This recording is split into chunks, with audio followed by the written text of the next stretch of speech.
Hello, and welcome to this week's episode of Art Like Everything Else, the podcast. I'm your host, Mo, and of course, Art Like Everything Else, the podcast, where we use art to talk about everything else. So, this week's topic is actually going to be kind of about predatory behavior and what that might look like, and what some things you can kind of like, some patterns you can recognize in people who are kind of like being a bit predatory on people. And so, with that being said, let's hop into our first work of art. Alrighty, so for our first work of art, we're actually going to be talking about a really old movie. That movie is called Sunset Boulevard. So this movie was released in 1950. So if you're listening to this and you haven't watched it, I completely understand. But if you have watched it, let me know what you thought about it in the comments. Now, because this movie is so old, and I do believe it might be a bit harder to come by. Like I had to look a bit of everywhere just to try to find it in order to watch it. Um, it might be a good idea to listen a bit. So like because I am gonna provide my spoiler ish free ish warning. Like I'm gonna have to talk a bit about the movie. And I can't promise I won't give away some solid spoilers, but there are going to be some other parts of the movie that I won't spoil. So if you want to kind of watch the movie and get a full idea of it, feel free to do that. But if you're not going to, I'm hoping that I'm able to explain enough of it so you can understand why I decided to use this movie in today's conversation. With that being said, so the movie Sunset Boulevard follows our main character, Joe Gillis. So Joe Gillis is a writer. He's written movies and things for Hollywood, and we meet him. He's kind of down on his luck, and because he's down on his luck, he's kind of trying to find a way to make money because he really doesn't like being poor. Like people don't like being broke. I think that's kind of the general consensus. And in his pursuit of trying to avoid being caught because he is poor and he owes money to other people, he finds himself crossing paths with an older actress by the name of Norma Desmond. She's an old silent film actress and she makes and has a lot of money. Now, um, Norma in a way offers to help him if he helps her in a way that she wants. And you can kind of see that this is kind of the beginning of like the predatory ish behavior that's kind of happening. We can see the difference in the power dynamics in that like Norma has a lot more power over Joe because she has so much money and he is quite literally reliant on her to have all of his needs met. Some really um, interesting things that I want to touch on, especially in our bigger conversation that happens in this movie. She essentially forces him to move in with her. He like she has all of his belongings, all of everything he owns moved to her house so that he doesn't really have anywhere else to go outside of being at her house. Some other things she does, she kind of uses her mental health as a way to almost like trap and manipulate him into staying. Um, and honestly, it kind of works. But some other another thing that happened that I'm gonna want to touch on for sure, is the fact that there's a scene in the movie where she comes onto him romantically, and like he wasn't really of the mind of like that being the situation, but because she's old and sort of alone outside of like her butler being there. She comes on to him romantically, kind of almost manipulating the situation in which he thought there would be a group of people, but it turns out that's not the case. And then she threatens to harm herself. Well, she actually does harm herself and like uses that as a threat and as a way, a means of keeping him around. So yeah, it's a lot going on in that movie, and I absolutely recommend you watch it if you're up for it. It's under 2 hours, but it is solid, especially for it being from the 1950s. So I do recommend it. But if you can't watch it, I also understand. Like it's a movie from the 1950s. Um, the premise of that movie isn't new, and I'm sure we can find the same things and probably even something more recent. And if you do recognize a movie, that might follow these same themes, drop them in the comments below. I'd love to hear what you think. But with that being said, let's hop over to our next work of art. Alrighty, so for our next work of art, we're going to be talking about the video game that came out last month called Mafia, the Old Country. Now, it is a really, really recent game, but what the part that I'm going to kind of talk about that I feel is kind of pertinent to this conversation is not too much of the game that it will spoil the entire playable experience. Like it's just some very specific relationships and like kind of how those relationships sort of play out. And yeah, so with that being said, so Mafia, the Old Country was released August 8th of 2025, so literally last month, and it follows the story of Enzo. We meet Enzo when he's 17 years old. He's very, very young, considering the times. And we see him working as a Caruso. So Caruso is a term for a kid working in sulfuric mines in Italy. So that was a title. And it's almost because we find out in the very beginning that Enzo's father sold him into like working for the mines. You could also almost, I personally would compare it to slavery, because he was not allowed to leave unless he paid off his father's debts. So like his work was to pay off his father's debts, essentially. Now Enzo is able to escape, and because he escapes, we see him like in trying to get away. He is found by Don Teresi. So Don Teresi is a man who owns a vineyard, and he essentially, because he oversees a lot of the land, um, Enzo is able to kind of hide out and be safe with him, away from the people who are kind of currently trying to get to him because they want him back, and because they believe they own him. Essentially, they own him, and they want it back in blood. And so yeah, because he's escaped, that is not something that they ever want to be seen as okay. So they really try their best to get him back. But Don Teresi protects him. And so he provides him shelter, he provides him food, he provides him clothing. And all Enzo has to do essentially is work for him. And so this seems like a really good deal for Enzo, and Enzo does the work for him. And it's further into the game, we kind of find out that Don Teresi is essentially like an old time mafia boss. And you can see him sort of preying on Enzo's desire for family, on Enzo's desire to keep this roof over his head, food in his belly, this sense of community and family around him, because he didn't have that at the mines.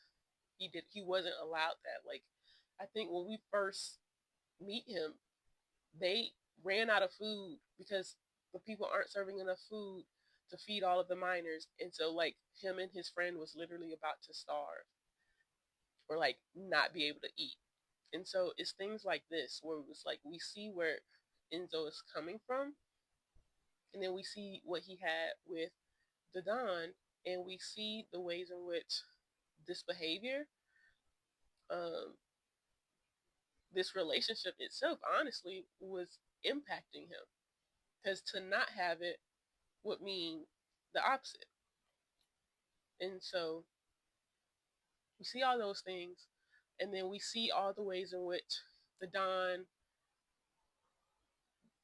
in emphasizing this relationship of family and emphasizing this close familial connection almost, that what he sees as okay in like putting Enzo in harm's way, essentially. Like there's quite a few missions where even the Don did not think anybody would come back alive. And like he sends Enzo on these types of missions to like almost sacrifice himself for the sake of what the Don wants. And it's really, really annoying and really, really tragic. Um, but yeah, I think that particular relationship is very pertinent to the conversation at hand, because it is showing one of the ways in which people can often be preyed upon. And so let's actually go ahead and talk about it. Let's hop over to the next section. So let's talk about it. Predatory behavior looks different, and often, quite frankly, I do know that people know about sexual predatory behavior, and like oftentimes they're able to recognize that and what that might look like. And if anything, I do feel like there might be a bit more of a focus on that type of behavior, but there's not nearly as much of a focus on the behavior of people who are preying on those in need in order to do their bidding, essentially. So we see that in both the movie Sunset Boulevard and we see it in the video game Mafia: The Old Country, with in Sunset Boulevard, Joe Gillis, because he's poor and he doesn't have the funds, he he gives in to Norma's whims because she's essentially holding over his head that like, hey, she's providing for his lifestyle, she's doing all of this stuff for him. The least he could do is do her bidding. And then we see in Mafia: The Old Country, because Enzo, especially because he got in there young, he's doing all of these things almost as if he feels indebted to the Don, and he wants to keep the roof over his head. He wants to keep the food in his belly, the place he gets to sleep, and all of these things because it's so much more than what he had prior to then. And you can see the Don kind of playing on this or preying on this, like this desire for that on Enzo's desire for community, on Enzo's desire for family, and even the father figure. Because if we remember, kind of like how I mentioned in the last segment, Enzo's father sold him into this lifestyle that he was in before he met the Don. He sold him in, when he was like 5 years old. So Enzo spent 12 years as a Caruso working in these mines trying to pay back his father's debt. And he still wasn't done by the time we actually meet Enzo. Like, it was at least 12 years and possibly more that Enzo was going to be in this situation because of the father he thought he had. And so he lacked a good father figure. And then upon escaping, he found someone who could potentially be a father figure in the Don, and the Don provided him a place to sleep. He provided him clothes to wear. He provided him even food and drink, things he hadn't even gotten a chance to try because when he was living as a Caruso. And so we see the Don almost preying on this gratitude and Enzo's desire to mean something or to almost matter outside of what it is he's likely felt up until that point. And in all of his conversation, in all of the Don's conversation with Enzo, he kind of emphasizes this idea of family, emphasizes this idea of like how important it is to be loyal to your community, to get and keep Enzo indebted to him. And it's predatory because the Don is also very, very quick to sacrifice what it is Enzo wants or what Enzo might desire for his own needs. He doesn't care about him to the point that he's more than okay with risking Enzo's life to like get back at grudges he's holding against other people. And we see the same with the way Norma treats Joe, in that like she is very manipulative and she is very keen on keeping Joe within arm's reach because despite him coming to her and like she actively knows that he is a writer and that he wants to write and produce films, she does all that she can to prevent him from actually doing the thing that he wants.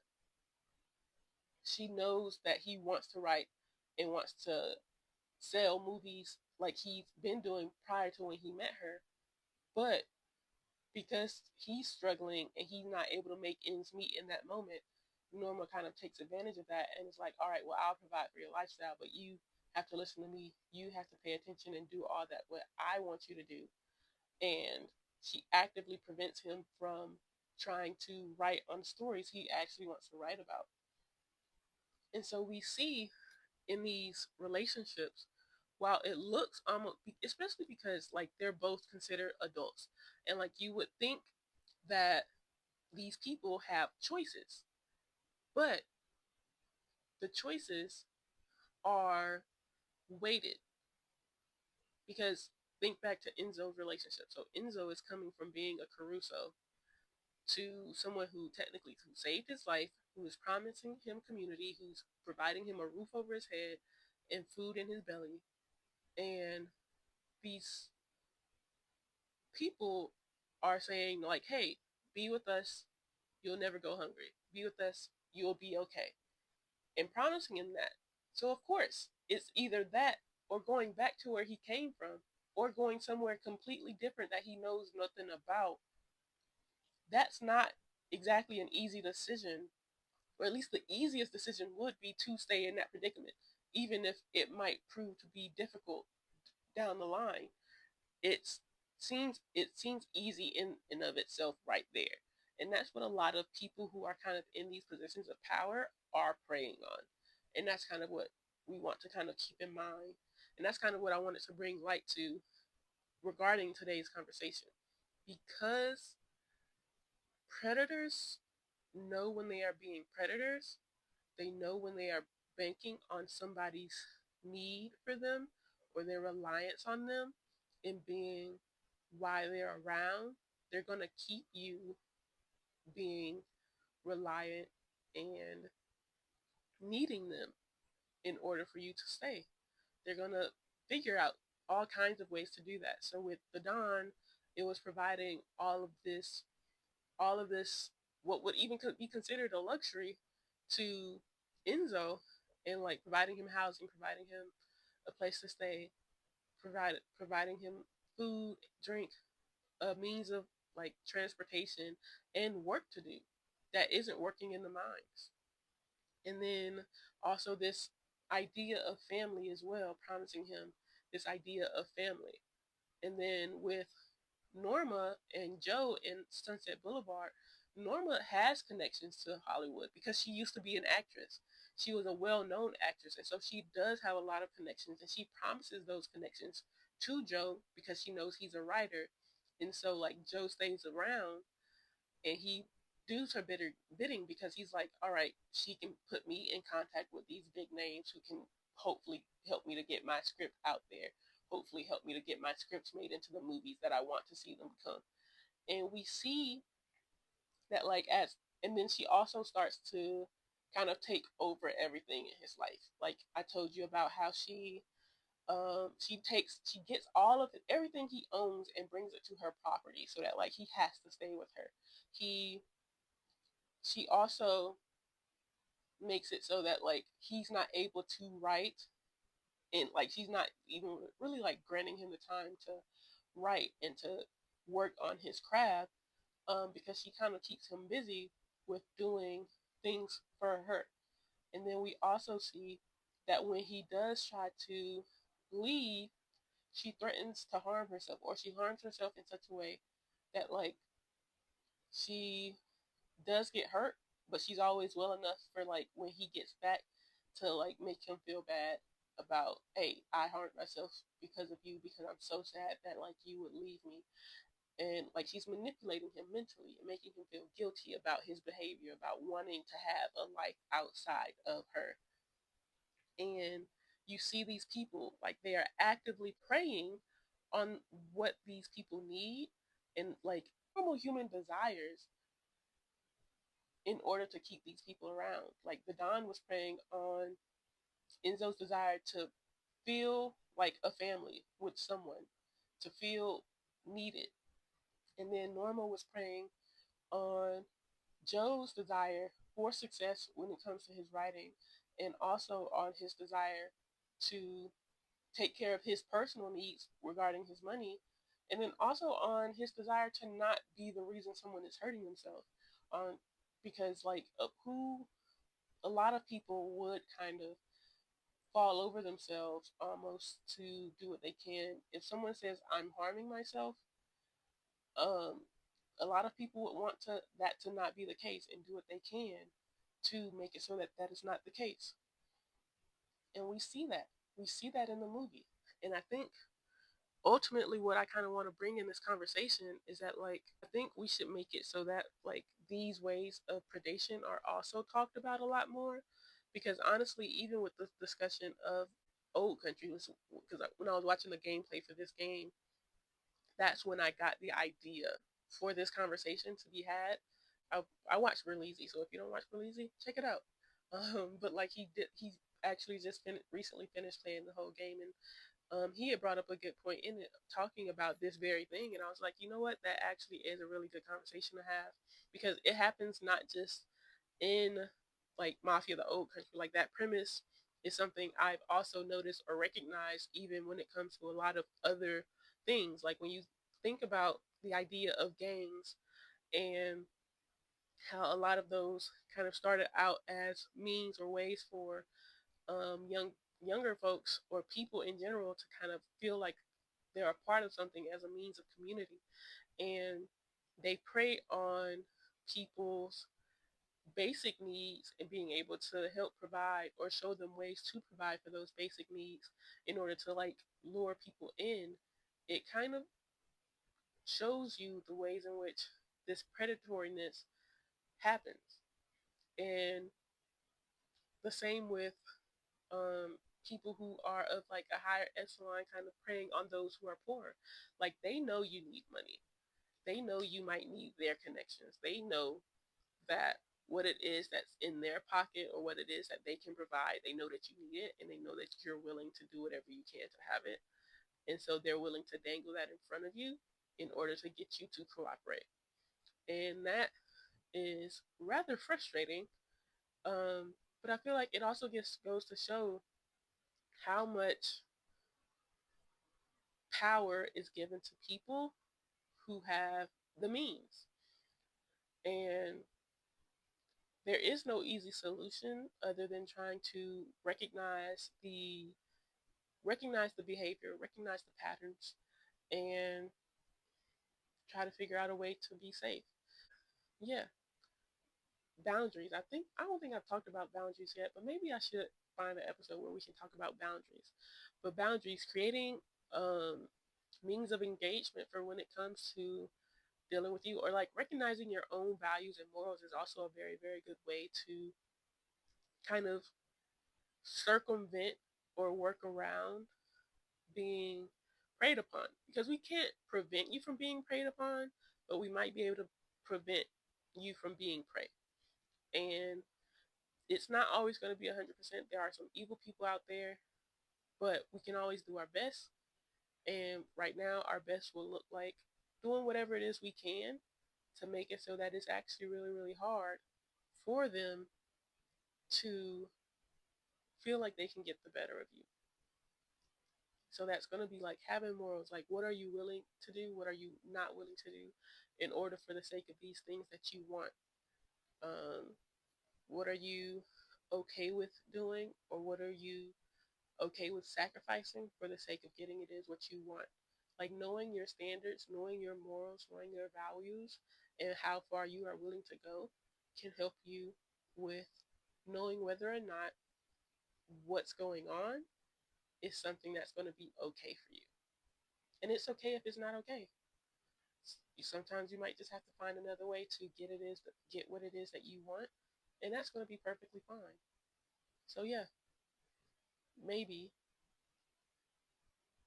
perfecting these boundaries, maybe like trying to place ourselves in the best positions that we can to look out for ourselves too can be an art.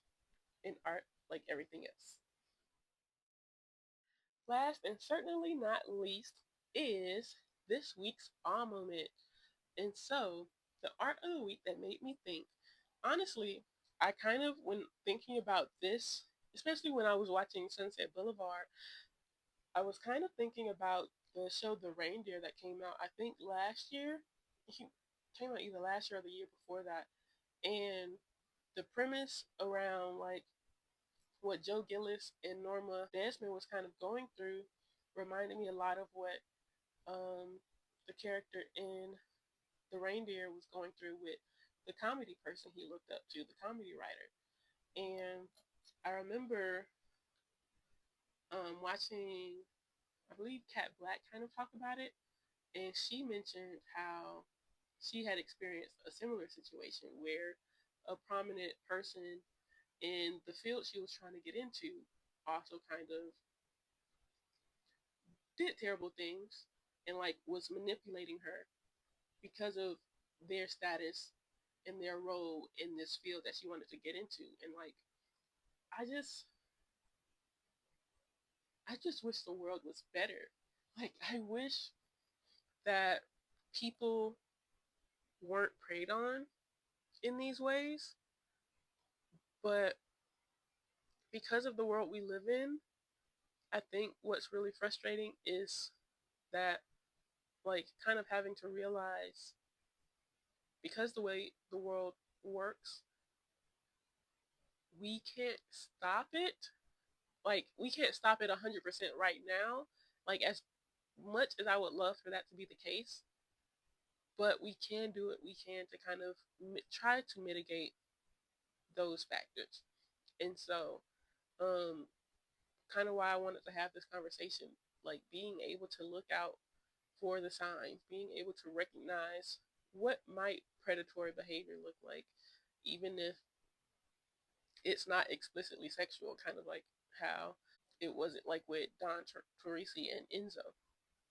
Um, like sometimes people, there's just people who want you to do their bidding. There's just people who want you almost as like this worker bee to do and fall over yourself to please them.